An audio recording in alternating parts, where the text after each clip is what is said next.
Hello दोस्तों, आज हम प्रश्नावली 1.3 का पहला क्वेश्चन सॉल्व करेंगे। क्वेश्चन है, सिद्ध कीजिए कि √5 एक अपरिमेय संख्या है। हमने लास्ट वीडियो में इसके एग्जाम्पल्स समझे थे। हमने माना कि √5 एक परिमेय संख्या है जो दिए गए के विपरीत है। √5 बराबर p/q हमने परिमेय संख्या के रूप में इसे लिखे, जहाँ पे p और q एक सहभाज्य पूर्णांक है और q शून्य के बराबर नहीं होना चाहिए। हमने लास्ट एग्जाम्पल्स जो सॉल्व करे थे उसमें a/b माने थे। हम वह भी मान सकते हैं, p/q भी मान सकते हैं, इसमें कोई प्रॉब्लम नहीं है। आप जो भी लेटर लिखना चाहें वो लिख सकते हैं, ठीक है।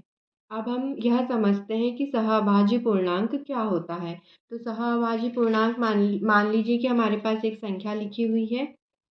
हमारे पास लिखा है 4/12, मतलब p/q लिखे वैसे ही उसमें जब हम कोई नंबर फीड करते हैं तो मान लीजिए हमने 4/12 लिखे। अब हम इसे सॉल्व करेंगे तो कैसे जाएगा? 4 एकम 4, 4 तिया 12, कितना बचा? 1/3।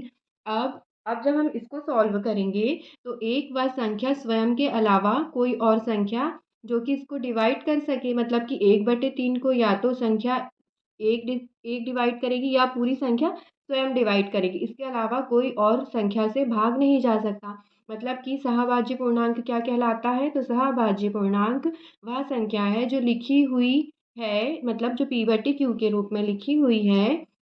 इसे या तो स्वयं संख्या डिवाइड कर सकती है या तो सिर्फ एक से डिवाइड हो सकता है। इसके अलावा कोई और भी चीज़ें डिवाइड, मतलब कोई और भी हम अंक से डिवाइड नहीं कर सकते। p/q को केवल एक ही डिवाइड कर सकती है और सहअभाज्य यानी कि स्वयं संख्या डिवाइड कर सके, यह सहअभाज्य पूर्णांक होता है। अब हम लिखते हैं दोनों पक्षों का वर्ग करने पर।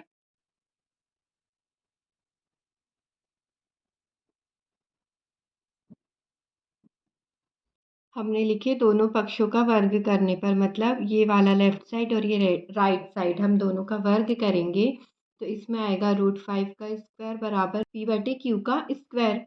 अब हम ये दोनों को स्क्वायर लिखा है, मतलब हमें 2 बार गुणा करना है। हमने इसका 2 बार गुणा करे तो 5 आया। अब हम p का वर्ग लिखेंगे बटे q का वर्ग लिखेंगे। ये 2 का गुणा दोनों अंदर में स्क्वायर के रूप में करेंगे। तो √5 इंटू √5 का जो आंसर आएगा वो 5 आएगा और बराबर में p का स्क्वायर बटे q का स्क्वायर लिखेंगे, ठीक है। अब हम यहाँ इसका तिर्यक गुणा कर देते हैं। तिर्यक गुणा कैसे करते हैं? मान लीजिए कि यहाँ पे 1 लिखा है बटे में, इसका गुणा इधर होगा और इसका गुणा इधर होगा, तो हम लिखेंगे 5q² बराबर p²। हम इसको समीकरण 1 नाम दे देते हैं। हम इसको और सॉल्व करें तो हम इसे ऐसे लिखेंगे कि q का वर्ग बराबर p का वर्ग बटे ये जो 5 है वो नीचे हर में चला जाएगा, अभी अंश के रूप में लिखा हुआ है, ये 5 आ जाएगा, ठीक है। कोई भी संख्या का वर्ग यदि किसी दूसरी संख्या से विभाजित है तो वह संख्या भी उससे विभाजित होगी। कोई भी संख्या का वर्ग यदि किसी दूसरी संख्या से विभाजित है, आइए हम इसको समझते हैं कि कैसे लिखते हैं। मान लो कि हमारे पास एक संख्या लिखी हुई है 4, ठीक है। अब जो 4 का वर्ग है वो किससे विभाजित है? हम 4 को 2 से काट सकते हैं, ठीक है। 4 का वर्ग 2 से विभाजित है तो जो 4 है वह भी 2 से विभाजित होगा। यदि हम वर्ग हटा दिया जाए, जैसे हमारे पास जो लिखा है यहाँ पे कि जो p का वर्ग है वो 5 से विभाजित है, तो जो p है वह भी 5 से विभाजित होगा। अब हम इसे क्वेश्चन में लिखते हैं कि यहाँ p² 5 से विभाजित है तो p भी 5 से विभाजित होगा, ठीक है। हम लिखते हैं हम यहाँ पे, यहाँ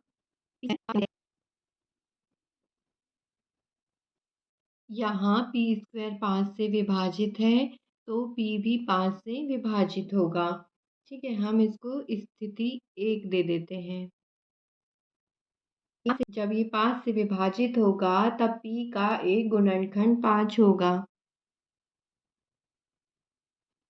तब p का एक गुणनखंड 5 कैसे होगा? आइए हम इसको समझते हैं। जैसे कि हमारे पास एक संख्या लिखी हुई है 25, 25/5, ठीक है। हम इसको यदि 25 का हम गुणनखंड निकाले तो क्या आएगा? 5 × 5। तो ये जो है, जो 25 का एक गुणनखंड 5 आया, मतलब p का एक गुणनखंड 5 होगा। हमने ऐसा लिखे, उसमें हमने यहाँ जो एग्जाम्पल समझ रहे हैं वो 5 वाली संख्या ही लिख ली है। अब जैसे कि हमारे पास कोई संख्या 24 है, हमने 24 के बटे में 2 लिखे, तो जब हम 12 का गुणनखंड निकालेंगे तो उसमें जो एक गुणनखंड है वह 2 भी आएगा। जैसे कि हमने लिखे 12 × 2, 12 दूनी 24 होता है, ठीक है? तो इसमें जो एक गुणनखंड आया वह 2 भी आया, मतलब जो हर में संख्या लिखी हुई है और जो ऊपर अंश में लिखी हुई, हम इसका गुणनखंड निकालेंगे तो ये हर की भी संख्या उसमें रहेगी। ऐसा हम इसमें यहाँ पे लिखे हैं क्वेश्चन को प्रूफ करने के लिए। और हमारे पास यह जो 12 लिखा हुआ है, हम इसको कोई भी संख्या m मान सकते हैं या कोई भी संख्या लिख सकते हैं। यहाँ पे कुछ और भी हो सकता था, हमने यहाँ 24 का एग्जाम्पल समझे इसलिए यहाँ 12 आया। यहाँ पे कोई भी संख्या आ सकती है। अब कोई भी संख्या को हम m x y z कुछ भी नाम दे सकते हैं। हम यहाँ पे इसे m नाम दे देते हैं, ठीक है? तो जो हम यहाँ पे लिखेंगे कि p बराबर 5m। अब हम ये जो p का मान है वह समीकरण 1 में रखेंगे, ठीक है? हमारा समीकरण 1 क्या है कि 5q² बराबर p²। तो p की जगह में हम 5m रख देंगे। हमने लिखे 5q² बराबर 5m का स्क्वायर। अब हम इसे सॉल्व करेंगे तो स्क्वायर अंदर आएगा तो इसका मान आएगा 25m²। हम 25 का इधर पक्षांतर करेंगे तो आएगा 5q² बराबर 5q² बटे 25 बराबर m का स्क्वायर। हम इसे काटेंगे या सॉल्व करेंगे तो यहाँ आएगा q² बटे 5 बराबर m का स्क्वायर। अब हम इसे ऐसे लिखते हैं m का स्क्वायर बराबर q² बटे 5 कि m² बराबर q² बटे 5। यहाँ पे q² जो है वो 5 से विभाजित है, तब q भी 5 से विभाजित होगा, ठीक है? हम इसको लिखते हैं और हम इसको स्थिति 2 नाम देते हैं।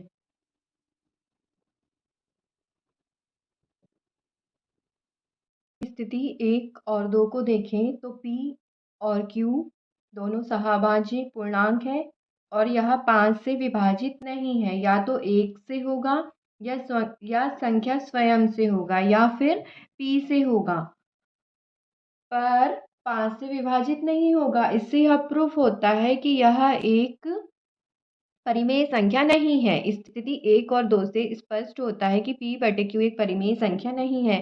तब √5 एक अपरिमेय संख्या होगी।